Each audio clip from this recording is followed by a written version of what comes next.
Bismillahirrahmanirrahim. Assalamualaikum warahmatullahi wabarakatuh. Alhamdulillahirabbil alamin. Wassalatu wassalamu ala nabiyyina Muhammadin khatamil anbiya'i wal mursalin wa ala alihi wa sahbihi ajma'in wa ba'du. Jamaah dirahmati Allah Subhanahu wa taala. Alhamdulillah, qadarullah Allah pertemukan kita pada kesempatan siang hari ini. Mudah-mudahan saya turut mendoakan pertemuan ini menjadi wasilah di mana Allah Subhanahu wa taala mudahkan urusan-urusan kita. Yang sakit semoga Allah angkat dan sembuhkan penyakitnya. Semoga Allah senantiasa berikan kesehatan, sehat wal afiat. Ya, semoga juga hari ini kita sama berdoa. Semoga Allah berikan pencerahan, tambah ilmu kita, dalam wawasan kita, sehingga mudah-mudahan hari-hari kita semakin berkualitas di hadapan Allah Subhanahu wa taala. Insyaallah hari ini sebagaimana disampaikan lewat flyer ya, kita akan bicara tentang warisan, nikmat atau laknat. Kalau kita bicara tentang kematian, kematian bagian daripada takdir yang Allah tetapkan kepada setiap sesuatu yang bernyawa tuh.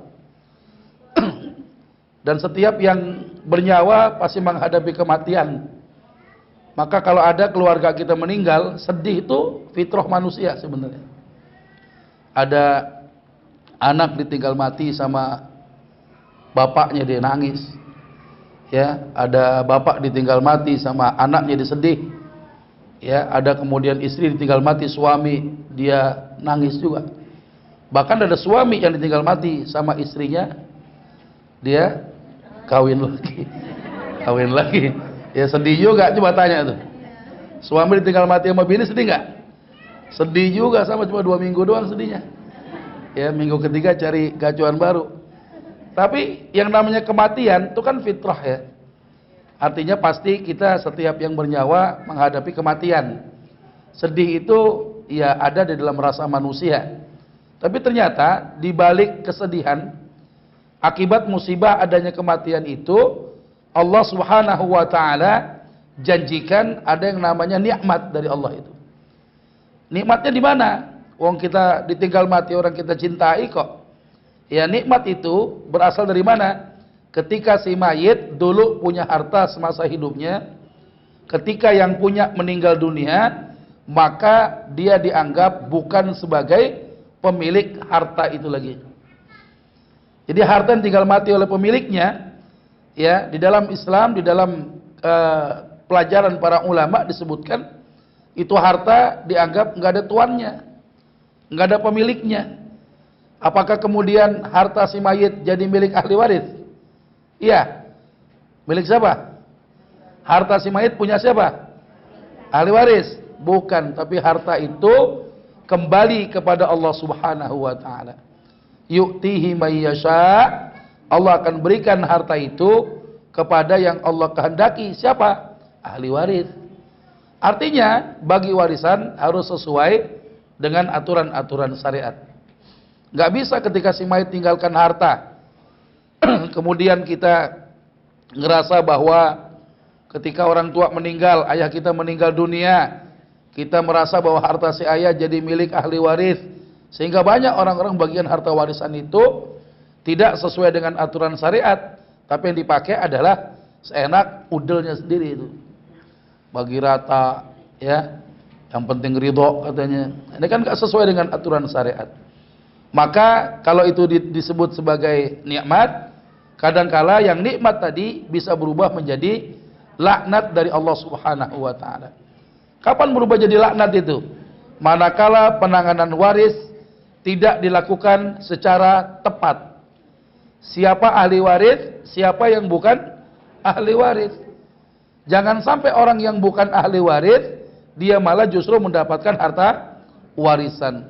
Yang dia dapat harta yang tidak halal, maka nikmat berubah menjadi laknat dari Allah Subhanahu wa taala. Siapa contohnya orang yang berhak dapat warisan? Anak angkat, anak adopsi. Ya Bu ya, mengadopsi anak hukumnya haram.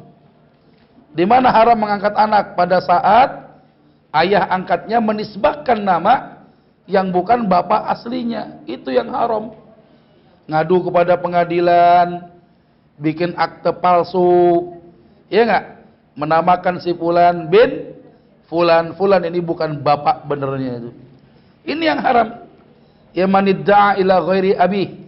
Siapa yang manggil nama ya selain daripada bapaknya, dia ngaku-ngaku tuh bapaknya, wa huwa ya'lam, dia tahu, fal jannatu alaihi haram, maka surga haram buat dia itu. Jadi mengadopsi anak hukumnya haram pada saat ya bapak angkatnya itu menisbahkan nama yang bukan bapak aslinya itu.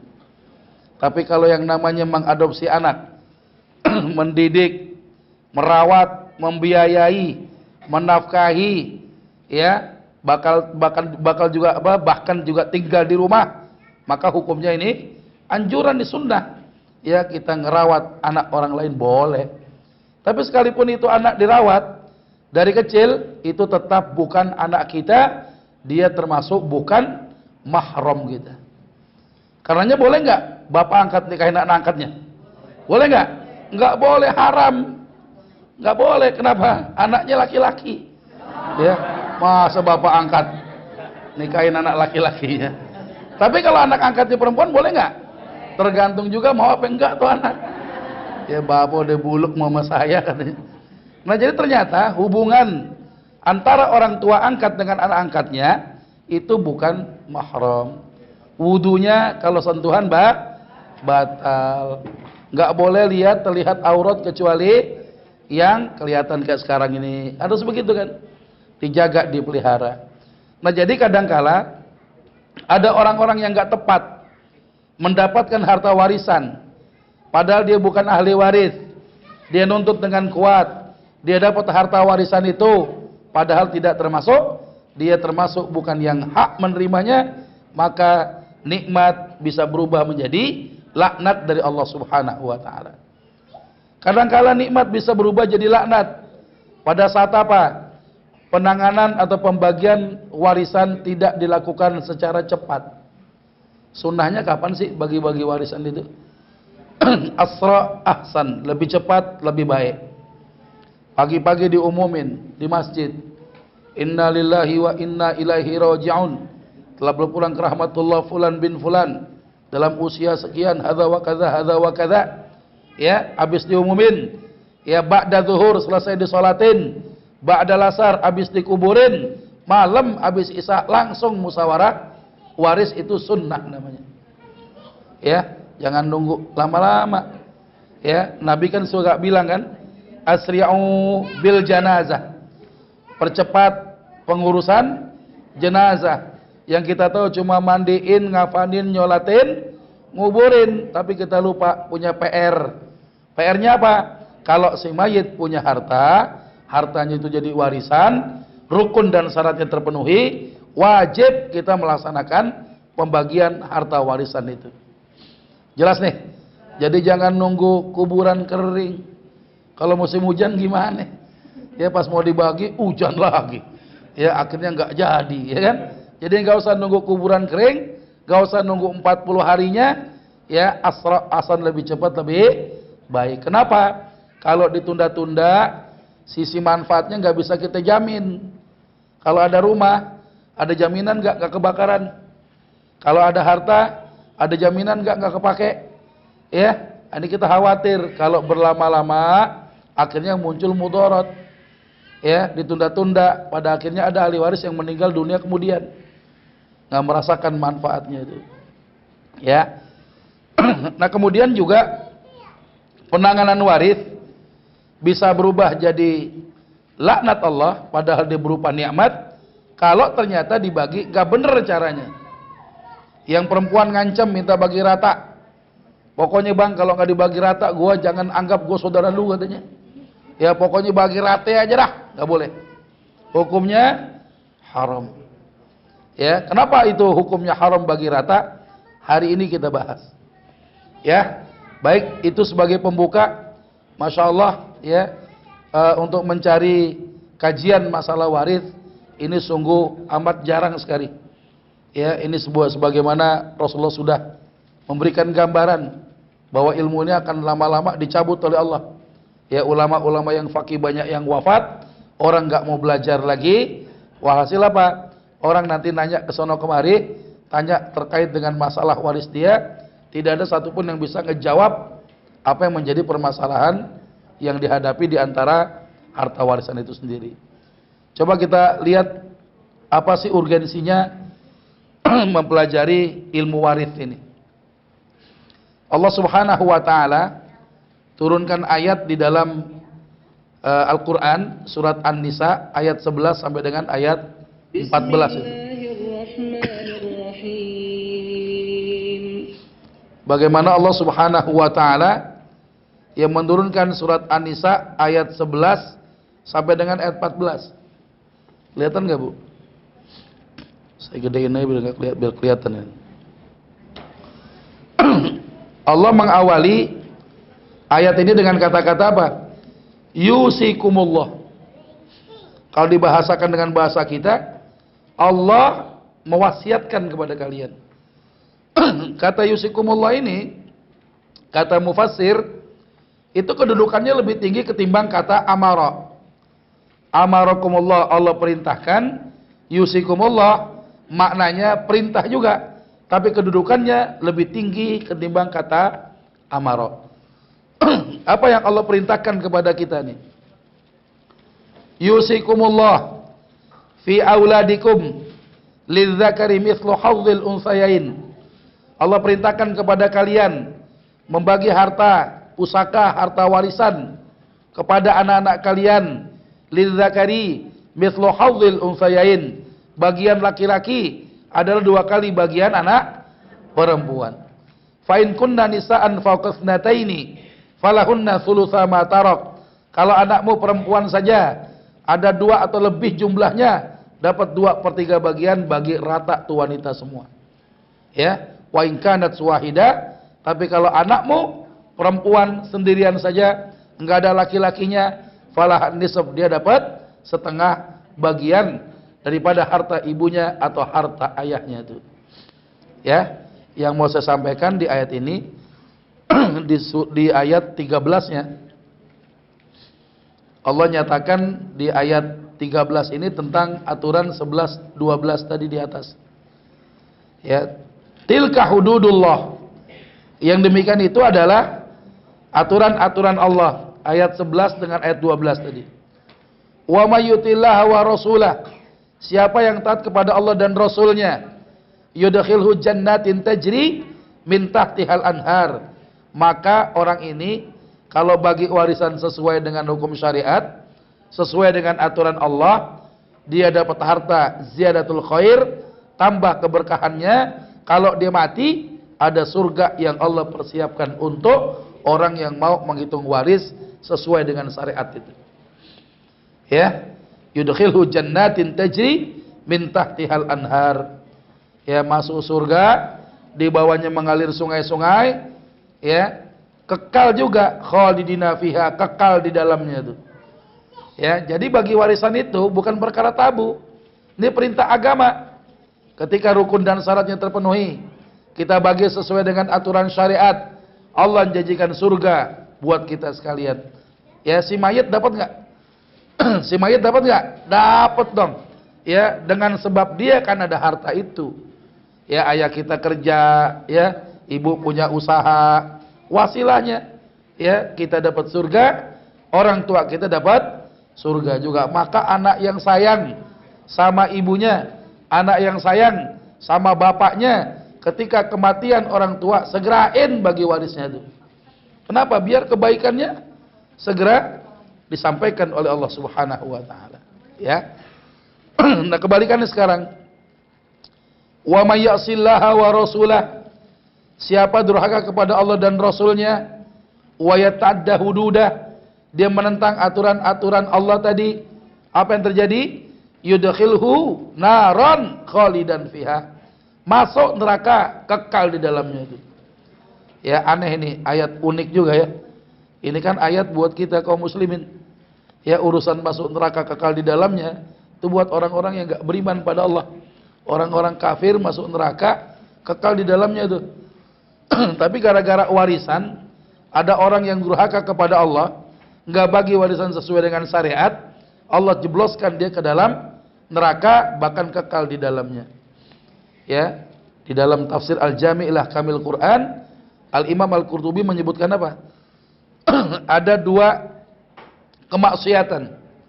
Salah satu kemaksiatan kalau dilakukan sama kita nih, maka pelakunya yang melanggar tadi diazab sama seperti orang kafir, masuk neraka, kekal di dalamnya, udah masuk nggak balik-balik lagi dia. Dan dosa melanggar ketentuan ini, ya, ketentuan waris Allah ini termasuk kemaksiatan yang kalau kita lakukan, ya pelakunya diazab sama kayak orang kafir, naudzubillah. Sudah tidak ada enak-enaknya masuk neraka, ditambah lagi walahu adzabum muhin, ditambah sisa yang menghinakan dia, naudzubillah min dzalik. Ya, ini cukup menjadi dasar bahwasannya kewajiban untuk mempelajari ilmu waris ini jelas, ya, sebagaimana perintah Allah untuk membagikan harta warisan sesuai dengan aturan Allah. Tidak mungkin kita bisa membagi kecuali dengan ilmu yang kita punya. Nah, kemudian yang berikutnya, perintah Rasulullah untuk mempelajarinya itu, di mana Rasulullah sampaikan kepada siapa? Seorang sahabat yang namanya Abu Hurairah. Abu Hurairah itu siapa? Ya, sahabat Nabi, tidurnya di masjid, nggak punya rumah, nggak punya harta, jadi ahlus suffah. Tapi sekalipun nggak punya harta, Nabi perintahin, ya Abu Hurairah, ta'allamul faraid wa'allimuha. Wahai Abu Hurairah, pelajari itu ilmu faraid, ilmu waris. Kalau udah bisa, ajarkan orang lain. Ya, Abu Hurairah nolak nggak? Nggak nolak, nggak kayak kita kan, suruh pelajar ilmu waris, alasannya banyak. Wah, saya mah rumah ngontrak, anak bejibun, kerjaan gak gablek, harta gak punya, utang banyak, bini 2. Wah, ya, alasan akhirnya gak mau belajar ilmu waris karena kemiskinan. Padahal miskin mana kita dengan Abu Hurairah? Ya, beliau tinggalnya di masjid, gak punya harta, gak punya rumah, jadi ahlus suffah. Tapi beliau diperintahkan Nabi untuk mempelajari ilmu waris. Fa innahu nisful ilm. Karena ilmu waris ini setengah ilmu yang Allah turunkan. Maksudnya bagaimana? Kata ulama di dalam kaulnya, kalau ada orang yang penghafal Quran, ya 30 juz, itu menghafalnya dalam kepala luar kepala tuh. Hah? Kalau penghafal Quran dalam kepala luar kepala? Dalam kepala, makanya suruh bunyi-bunyi dia. Ya, kalau kita kan ngapal di luar kepala kan, nggak hafal-hafal mulu. Itu kalau ada orang yang menguasai 30 juz daripada Al-Quran, ya, ditanya tentang waris dia kagak ngerti, kata ulama apa? Kayak pakai baju perang, gak pakai pelindung kepalanya.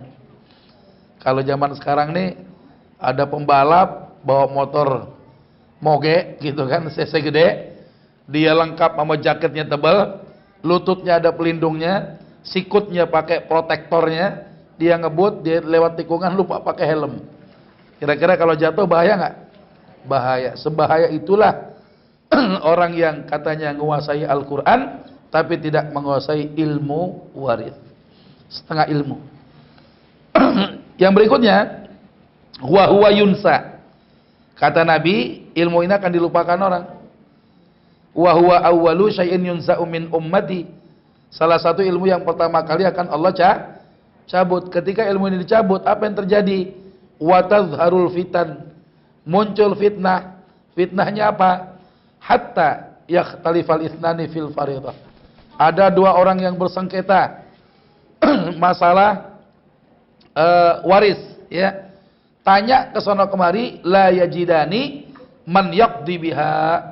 Tidak ada satupun, ya, orang yang ditanya bisa menyelesaikan perkara dia itu. Ngeri kan? Nanya ke sono kemari nggak ada yang tahu. Kenapa? Nanti Quran di dalam satu hadis tinggal tulisannya doang. Tinggal yang dihafal doang. Ya, Islam tinggal namanya doang.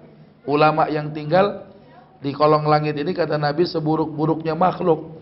Ulama-ulama as-su katanya. Asu itu bahasa apa? Bukan bahasa Jawa, bukan. Ya, asu itu bahasa Arab. Ya, ulama usu, ulama yang buruk, yang hanya takut kepada uang dan kekuasaan saja. Kalau ngasih fatwa sesuai pesanan mustafti, nanti bahaya ini. Fitnah ini akan datang di tengah-tengah manusia. Termasuk ketika ada orang bersengketa masalah waris, tidak ada satupun orang yang bisa menjawab permasalahan dia. Ilmunya telah dicabut dengan banyaknya ulama diwafatkan oleh Allah itu. Nah, kemudian yang berikutnya, secara definisi apa? Kita melihat secara syarak ya, bahwa harta warisan itu adalah menyangkut hak kepemilikan. Ya, yang disebut dengan hak kepemilikan seseorang semasa hidupnya, dia dimiliki secara sempurna, halal dan legal. Harta sempurna ini dalam pembahasan fikih disebut apa? Milkut tam namanya. Hartanya sempurna, enggak nyampur sama kepemilikan orang lain, bukan harta samar-samar, emang tuh bandek punya dia. Ya enggak? Ya, itu halal dan legal. Ya, syarat utama. Ya.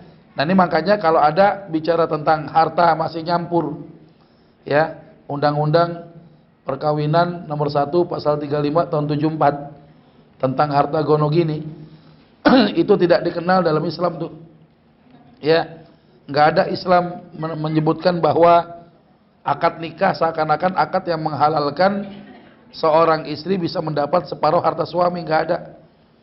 Atau kebalikannya, akad nikah bukanlah akad yang menghalalkan seorang suami bisa ngambil separuh harta istrinya. Tapi akad nikah itu adalah akad yang menghalalkan hubungan jima antara laki-laki dengan perempuan yang bukan mahramnya. Ya, jadi nggak ada harta dimiliki karena sebab pernikahan, itu nggak ada. Ya, maka kalau ada harta masih nyampur karena urusan barangkali bukan karena nyampurnya karena